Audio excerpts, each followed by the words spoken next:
This is Brian. Brian is principal at RG Construction, one of Chicago's largest drywall companies. In the spring of 2017, OSHA issued a new regulation mandating stricter controls on permissible silica exposure. This new silica standard put pressure on Brian. Comply or risk current and future jobs. This is Phil. Phil is a construction risk manager at Hub and Brian's secret weapon in risk management. RG Construction, we're a family business. We treat our employees like family, and safety continues to be a bigger and bigger piece of that. A year ago, OSHA issued the new silica standard. We immediately called Phil at Hub and started digesting what does it mean to us, and then trying to figure out what our real exposure is. OSHA comes out with new regulations every year.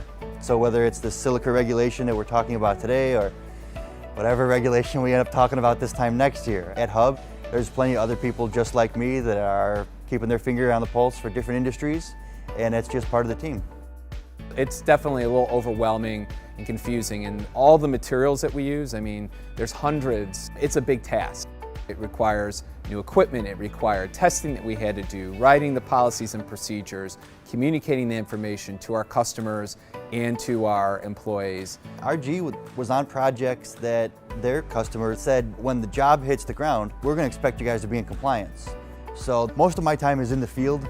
You can't manage safety from in the office. We kind of got our arms around the scope of what activities RG does that would potentially have a silica exposure, and then we put a plan around each one of those activities. We did the air monitoring to back up our position that it was safe, and then we shared that with the clients. At RG, we really try to be ahead of the game. Specifically with our customers, they expect that. Hub is the best insurance company we've ever worked with in my 20+ years with the company. They've added value and saved us dollars. We're very happy to have them on the team. That's absolutely the goal. It's to provide them the solutions they need and to make it just seamless part of doing business with us.